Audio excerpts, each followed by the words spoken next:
La Corporación Renovación Carismática Católica y la Escuela de Misioneros Juan Pablo II presentan al misionero laico Juan González Torres compartiendo las enseñanzas sobre la teología del pecado y sus consecuencias. Hoy escucharemos el tema número 23, consecuencias del pecado.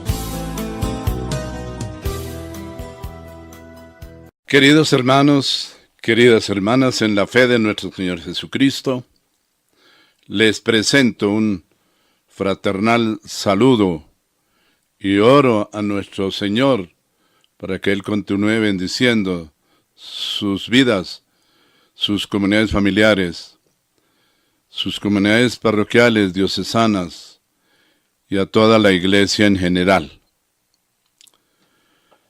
Durante estos días hemos estado reflexionando sobre un tema muy importante que se llama teología del pecado y sus consecuencias. Porque, como dijo el Papa San Pío XII, el pecado del siglo es la pérdida del sentido del pecado. Y luego su santidad Juan Pablo II dice, restablecer el sentido justo del pecado es la primera manera de afrontar la grave crisis espiritual que afecta al hombre de nuestro tiempo. De manera que hoy, continuando con estas enseñanzas, comparto esta enseñanza que se llama consecuencias del pecado. Empiezo, mis queridos hermanos, diciendo que Dios creó al hombre bueno en gran manera. Así lo dice la palabra en Génesis 1:31. Dios creó todo lo que existe en el cielo y en la tierra bueno en gran manera. Y vio Dios que todo lo que había hecho y era muy bueno. Pasó una tarde, pasó una mañana, fue el día sexto. Dios creó al hombre bueno en gran manera, en estado de inocencia y de gracia.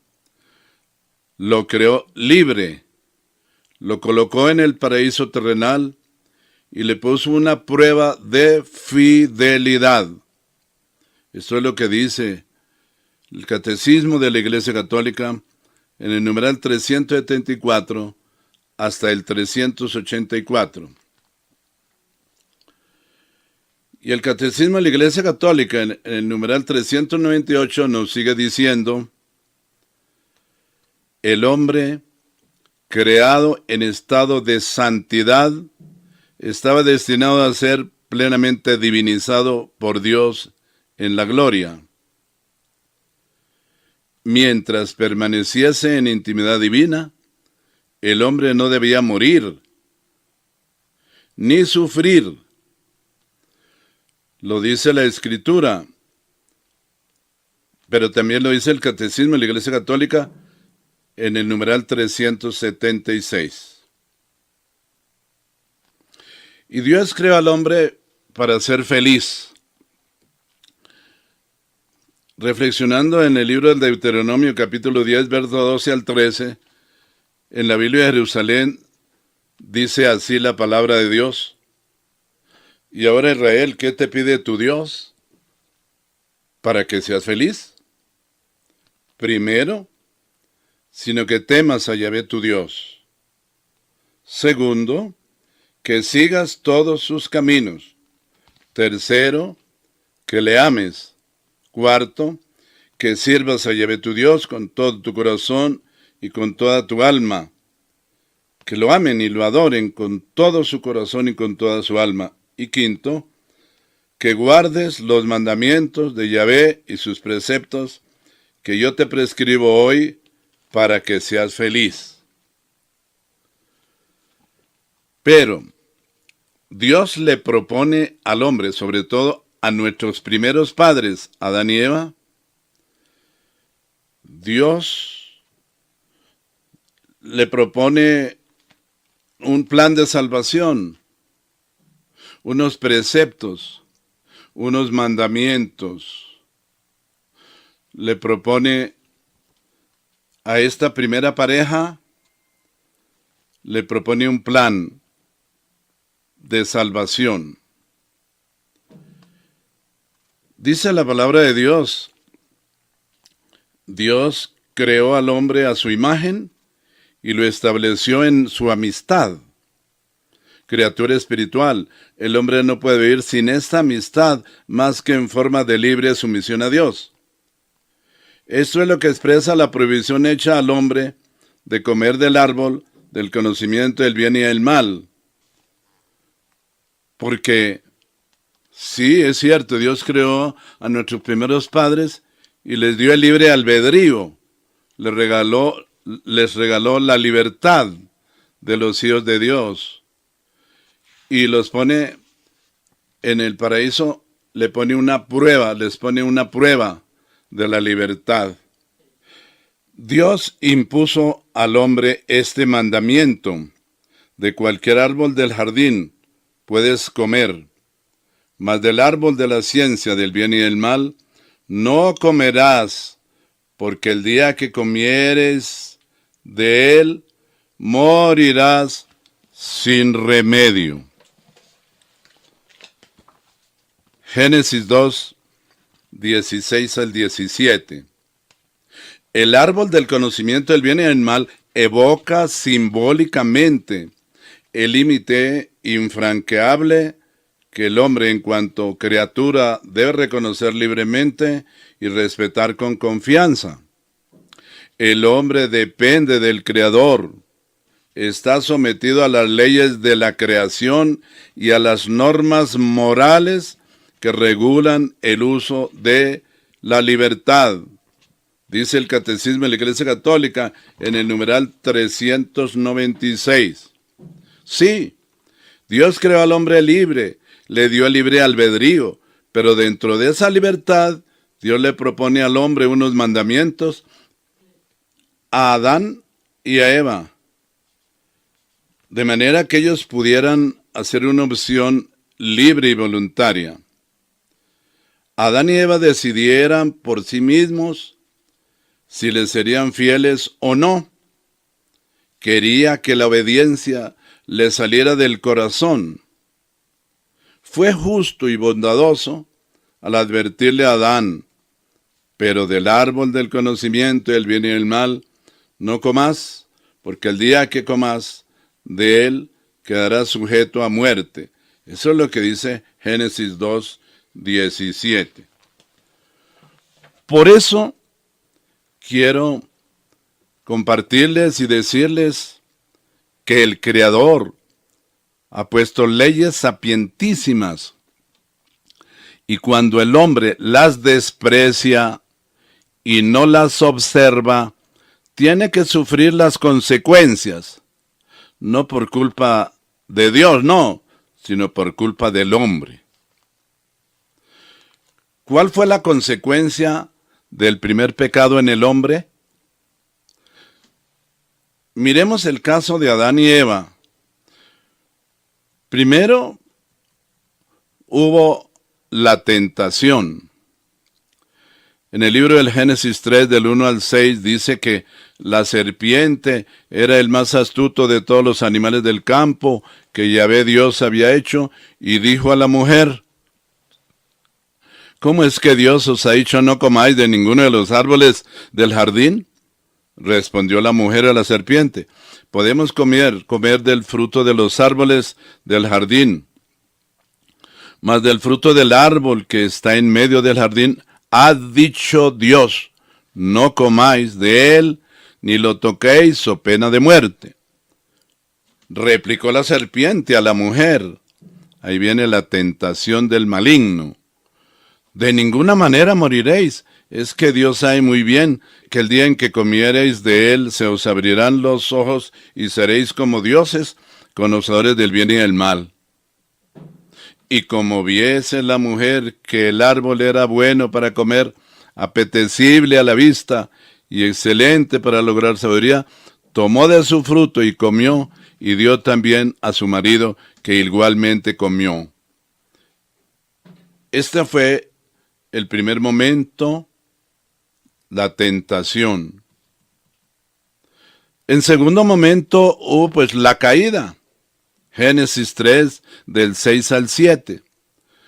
Como viese a la mujer que el árbol era bueno para comer, apetecible a la vista y excelente para lograr sabiduría, tomó de su fruto y comió, es decir, desobedeció los mandatos de Dios, los preceptos de el plan que Dios le había propuesto. Después dio también a su marido, que igualmente comió. Entonces se le aparecieron a ambos los ojos y se dieron cuenta de que estaban desnudos, y cosiendo hojas de higuera se hicieron unos ceñidores.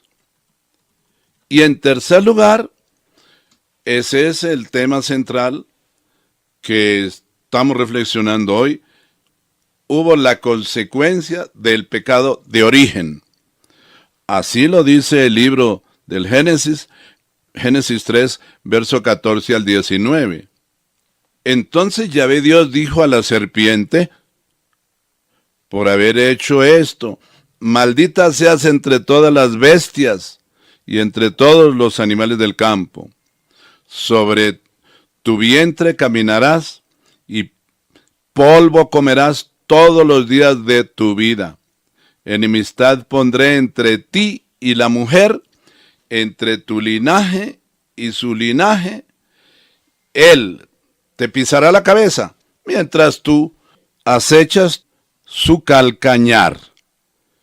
Y a la mujer le dijo: tantas haré tus fatigas, cuantos sean tus embarazos. Con dolor parirás los hijos. Hacia tu marido irá tu apetencia, y él te dominará.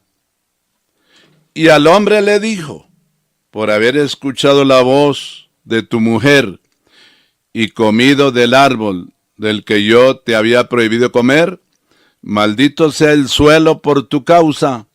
Sacarás de él el alimento con fatiga todos los días de tu vida. Te producirá espinas y abrojos, y comerás la hierba del campo. Comerás el pan con el sudor de tu rostro, hasta que vuelvas al suelo, pues de él fuiste tomado, porque eres polvo, y al polvo tornarás. Hermanas y hermanos, vemos pues la consecuencia del pecado de origen, del pecado de nuestros primeros padres. En el pecado de origen fueron tres los culpables: el demonio, la mujer y el hombre. Por eso habrá un castigo personal para cada uno de ellos, dice la Escritura. En primer lugar, vendrá la maldición para la serpiente, Génesis 3, 14 al 15. Pero claro que en la serpiente se maldice a todas las potestades demoníacas. Segundo, se anuncia luego el castigo a la mujer, Génesis 3, 16. Y todo terminó con la sentencia al varón, Génesis 3, 17 al 19. Como consecuencia del pecado, entró la muerte al hombre. Así lo dice la Sagrada Escritura. Génesis 3, 19. Sabiduría 2, 23 al 24. Puesto que eres polvo, a polvo volverás. Porque Dios creó al hombre para la incorruptibilidad. Le hizo imagen de su misma naturaleza. Mas por envidia del diablo entró la muerte al mundo, y la experimentan los que le pertenecen. Sabiduría 2, 23 al 24. Queridos hermanos, el pecado pues trae sus consecuencias a nivel personal, a nivel familiar, a nivel comunitario, a nivel eclesial, a nivel social, en fin, a nivel de toda la humanidad.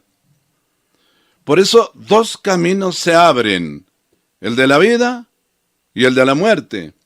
Pues que el pueblo elija. Hay una posibilidad de elegir entre el bien y el mal. Por eso Dios nos creó libres. Nos regaló ese don de la libertad. Y nos regaló esos sentidos y ese santo temor de Dios en nuestro interior para hacer una opción, un discernimiento, por el bien o por el mal. La palabra de Dios nos dice claramente en el libro del Deuteronomio 30, 15 al 20.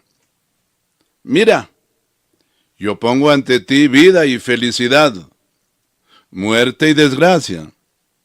Si escuchas los mandamientos de Yahvé tu Dios, que yo te prescribo hoy, si amas a Yahvé tu Dios, si sigues sus caminos, si guardas sus mandamientos, preceptos y normas, vivirás y te multiplicarás.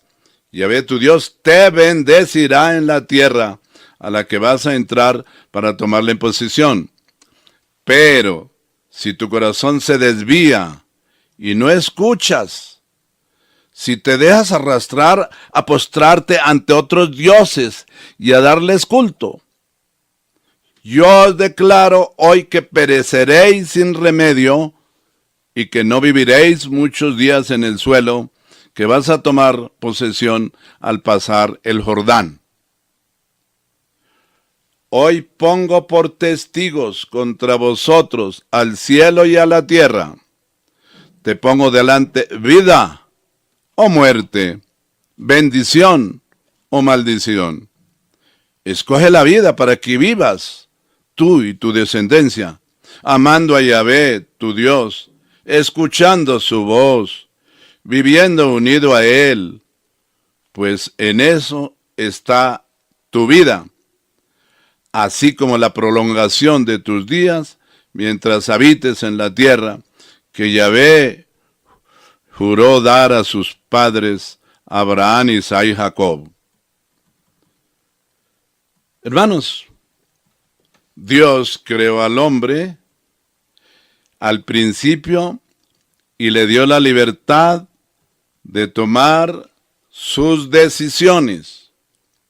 Así dice la Escritura en el libro del Eclesiástico, capítulo 15, verso 14 al 20.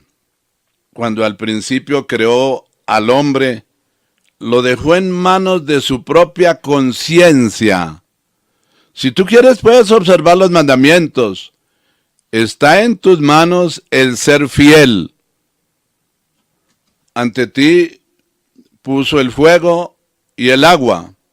Extiende la mano a lo que prefieras.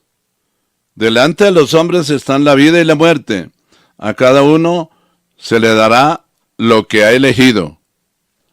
Qué grande, dice la Escritura, es la sabiduría del Señor. Qué fuente y poderoso es Él. Él todo lo ve. Su mirada se posa en los que le temen. Conoce todas las acciones de los hombres. A nadie le ha pedido que sea impío. A nadie le ha dado permiso para que peque. Por eso, mis hermanos, en la vida hay dos caminos. Uno, el de la obediencia a Dios, lleva a la vida. El otro, el de la rebeldía, conduce a la muerte. Individuos y colectividades tienen que decidirse por uno de ellos. Queridos hermanos, las angustias y las frustraciones han sido causadas, si las miramos a la luz de la fe, por el pecado, que tiene dimensiones personales y sociales muy amplias. Es lo que dice el documento de Puebla en el numeral 73. El pecado trae toda clase de males a las personas, a las familias, a las comunidades, a los pueblos, a la sociedad y al mundo entero. Todo el mal que existe en el mundo viene como consecuencia del pecado. Por eso Santo Tomás de Aquino dijo estas palabras: el pecado es una ofensa a Dios y ruina para quien lo comete. Y el magisterio de la Iglesia habla de las consecuencias del pecado en estos términos. Dos cosas hay en el pecado: el acto y el reato. Mas pasado el acto, nada queda sin reato, o sea, la obligación a la pena, dice el magisterio de la Iglesia, en el libro del magisterio de la Iglesia, Enrique X, número 1056. En el libro de Job, capítulo 4:8, dice: mi experiencia me dice que quienes cultivan la maldad y siembran la pena, cosecharán ambas cosas. Y en el libro de Isaías, capítulo 6, versos 6 al 7, Isaías, cuando estaba frente a Dios orando, entonces voló hacia mí, dice el profeta Isaías, uno de los serafines con la brasa en la mano, que con las tenazas había tomado de sobre el altar, y tocó mi boca y dijo: he aquí que esto ha tocado tus labios, se ha retirado tu culpa, tu pecado está expiado. Pues bendito y alabado sea Dios, que tuvo misericordia de todos los hombres en el Antiguo Testamento, y hoy continúa teniendo compasión, piedad y misericordia en cada uno de nosotros. Queridos hermanos, Dios es grande para perdonar nuestras ofensas. Donde abunda el pecado, sobreabunda la misericordia de Dios. Recibamos del Señor el perdón, su bondad, su misericordia, y pidámosle a Dios que nos conceda la gracia de vivir obedeciendo sus santos mandamientos, de vivir una vida digna de Dios, amándole, adorándole, glorificándole, bendiciéndole y sirviéndole. Feliz día para todos.